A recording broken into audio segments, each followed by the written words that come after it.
예, 블레셋은 가나안의 특별히 해변 지역에 살던 민족인데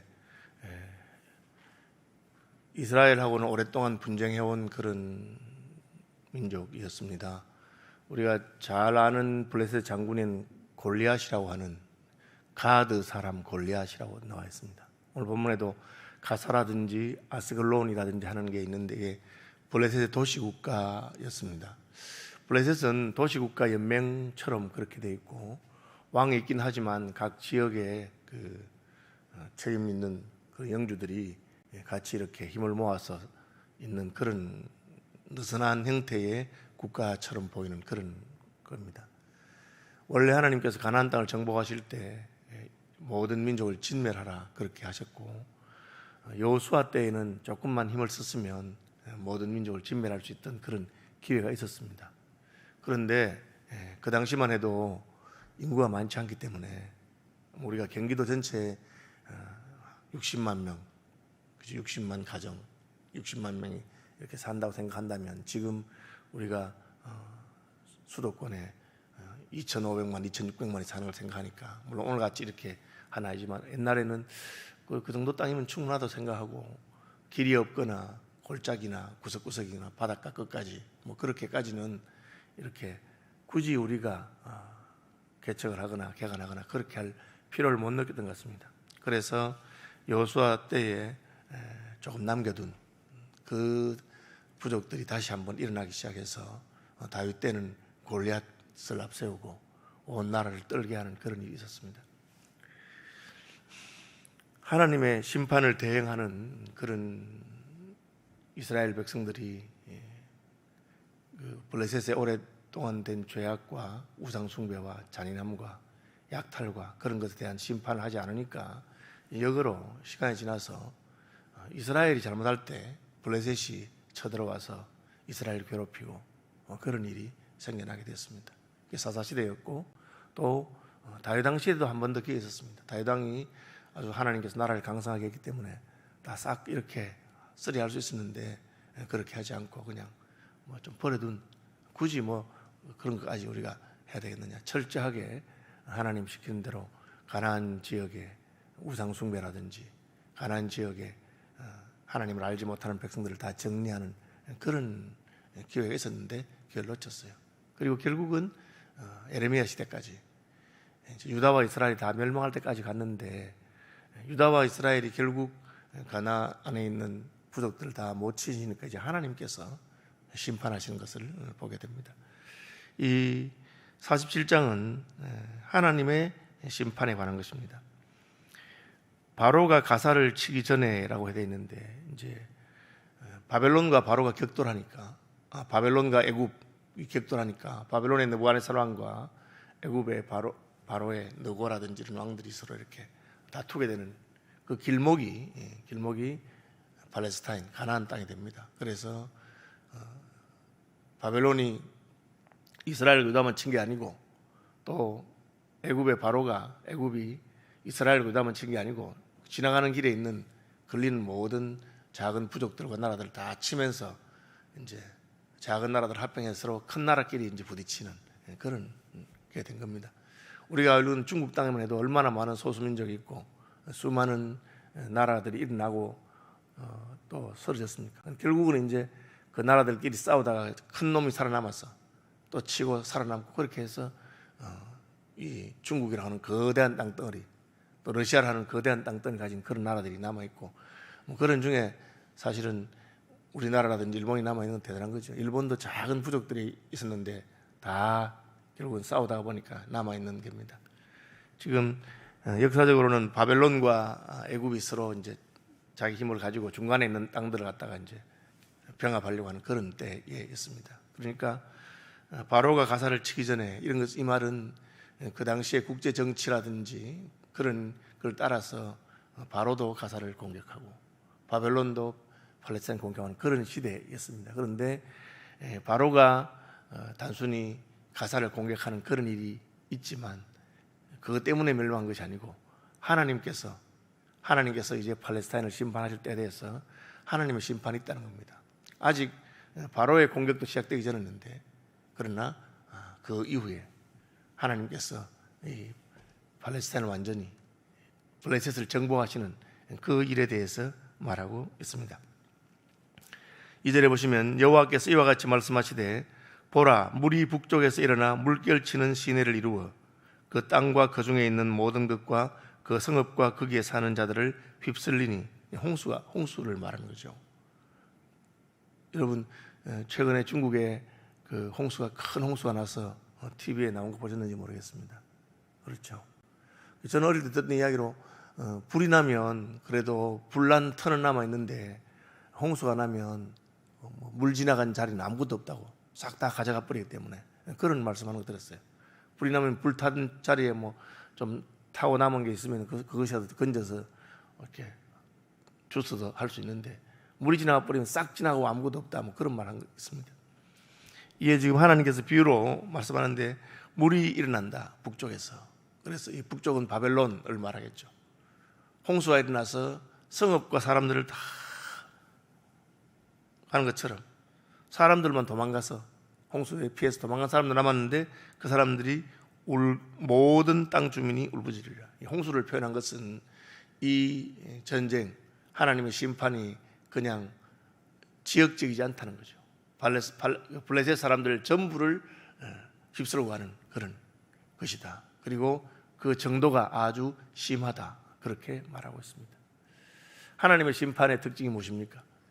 그것을 피할 수가 없습니다. 왜? 온 땅에 다 임하기 때문에 그렇습니다. 노아 홍수 때 방주에 들어갔던 사람들 8명 외에는 아무도 피할 수가 없었습니다. 소돔 고모라 성을 심판하셨을 때도 롯과 그의 2딸 외에는 아무도 피할 수가 없었습니다. 그 다음에 하나님의 심판은 그 정도가 철저합니다. 물이 모든 것을 휩쓸어가는 것처럼 남기는 것이 없습니다.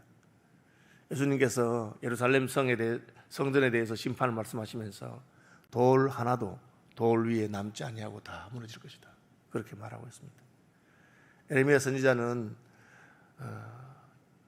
유다 백성들에게 바벨론에 곱게 잡혀가라. 항구하고 잡혀가라. 딴 데로 피하지 말고 그냥 하나님께서 심판하시는 그 가라앉 시킨 대로 해라. 그렇게 말합니다. 그 이유는 무엇입니까? 하나님께서 유다와 이스라엘 백성을 심판하시지만 긍휼을 베푸셔서 그 남은 자가 있을 것이란 겁니다. 그들이 살아남을 것이고 그들이 돌이킬 것이다. 우리가 아는 대로 바벨론에 잡혀가도 다니엘과 같이 총리가 되는 사람도 있을 것이고 에스더와 같이 왕후가 되는 사람도 있을 것입니다. 그것은 하나님의 긍휼하심입니다. 하나님 시킨 대로 하면 된다. 그러나 시킨 대로 하지 않고 고집을 부리고 남아있으면 너희들은 다 멸망할 것이고 애굽으로 피난해도 다 멸망할 것이다. 그런데 이것은 너희만 아니고 블레셋 사람에 대해서도 마찬가지다. 블레셋 사람에 대해서도 왜 하나님이 믿는 우리만 이럴까? 그런 게 아니다. 믿는 너희에게 한 심판은 그래도 긍휼이 있는 것이고 블레셋이 당하는 심판은 거기에 모든 것을 휩쓸어갈 것이다.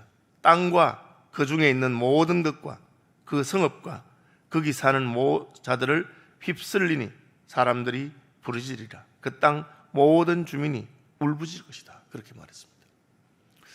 이처럼 마치 홍수가 밀려오는 것처럼 하나님께서 바벨론을 들어서 블레셋을 심판하실 것을 말하고 있습니다.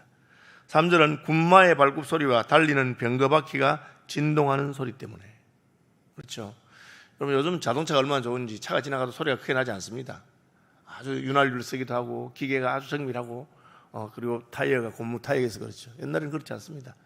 마차 바퀴가 쇠를 이렇게 태를 둘러서 만든 겁니다. 타이어가 없죠. 그러니까 얼마나 시끄럽겠습니까? 말도 말발굽에 새 징을 박습니다. 그 소리가 얼마나 시끄럽겠습니까?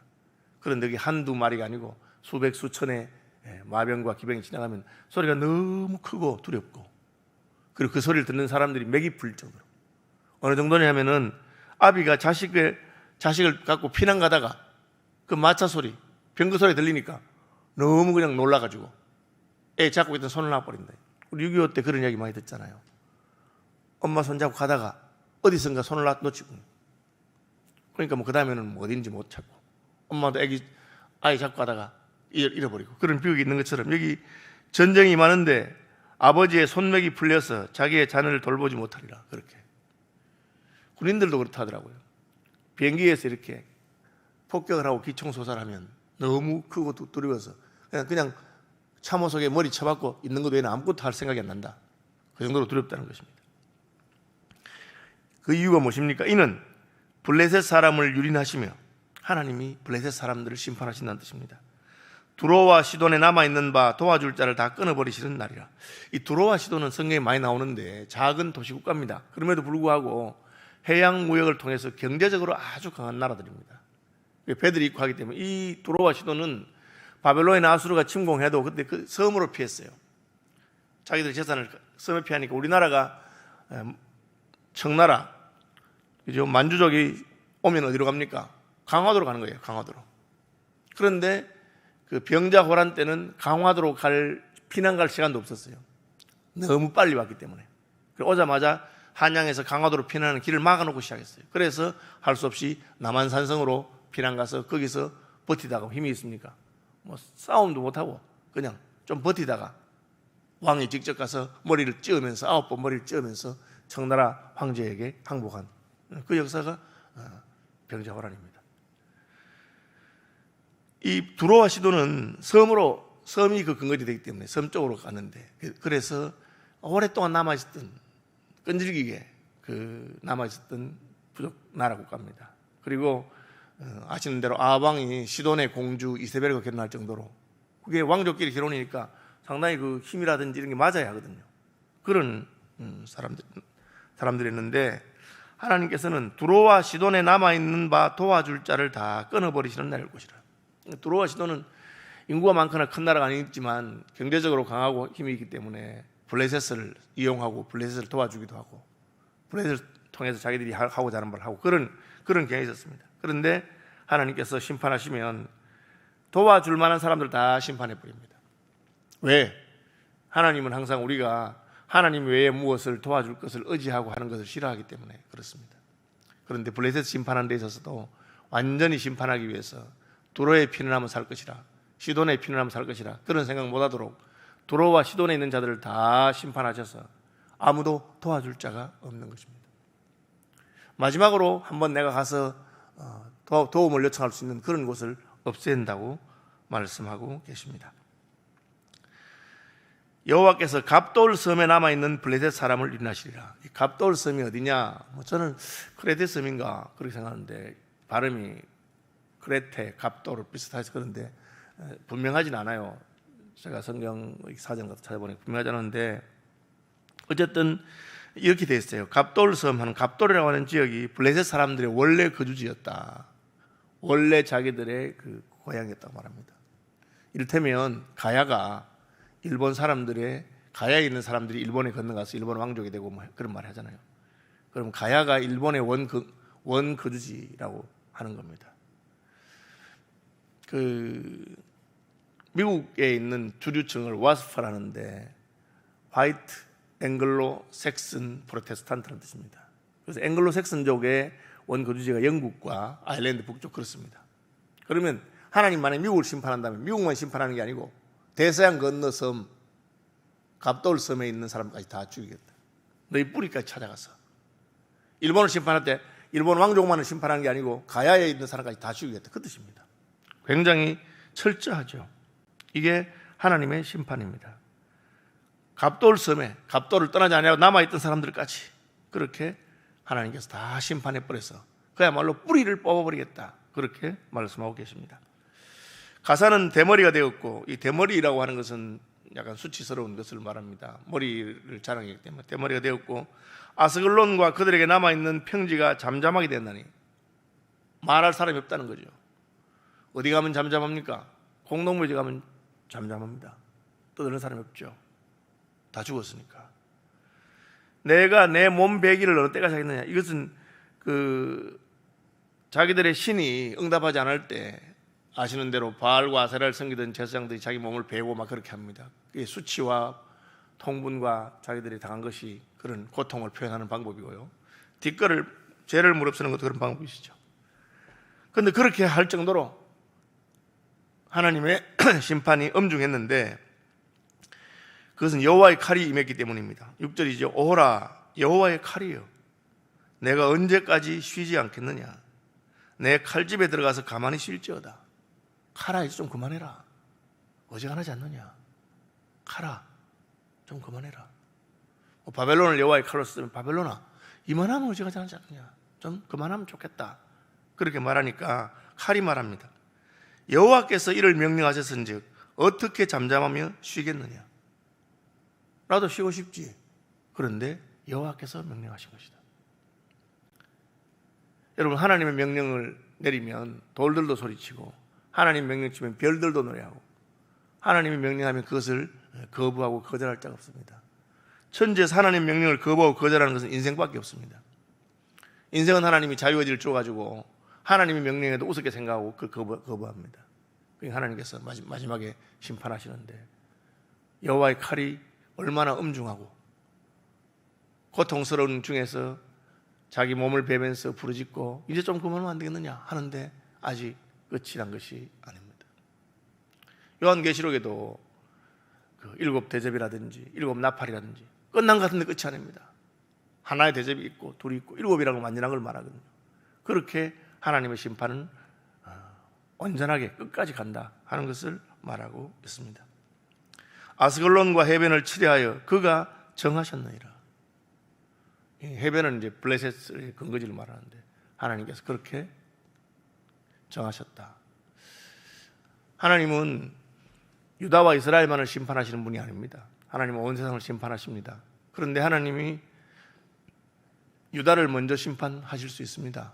이스라엘을 먼저 심판하셨습니다. 왜? 돌이키기를 바라시기 때문에. 그리고 유다를 심판할 때는 하나님께서 긍휼을 베푸셨어요. 내 말 듣고 항복하면 살려주겠고 바벨론에 가서 있다가 70년 지나면 돌아올 것이다. 그렇게 하시는 분이 하나님이십니다. 그러나 하나님 알지 못하고 대적하는 자들을 심판할 때는 하나님께서는 조금 더 하나님께서 긍휼을 베푸지 않고 끝까지 가는 그런 심판이 있는 것입니다. 그래서 그 이야기를 하는 이유는 무엇입니까? 우리도 하나님의 이런 최후의 심판이 오기 전에 돌이키고 하나님의 말씀대로 긍휼을 구하는 것이 필요하다. 그 이야기를 하는 것입니다. 말씀 묵상하시면서 기도 하나 쯤 되길 바랍니다. 하늘에 계신 우리 아버지, 아버지의 이름을 거룩하게 하시며 아버지의 나라가 오게 하시며 아버지의 뜻이 하늘에서와 같이 땅에서도 이루어지게 하소서. 오늘 우리에게 일용할 양식을 주시고 우리가 우리에게 잘못한 사람들을 용서하여 준 것 같이 우리 죄를 용서하여 주시고 우리를 시험에 빠지지 않게 하시고 악에서 구하소서. 나라와 권능과 영광이 영원히 아버지의 것입니다. 아멘.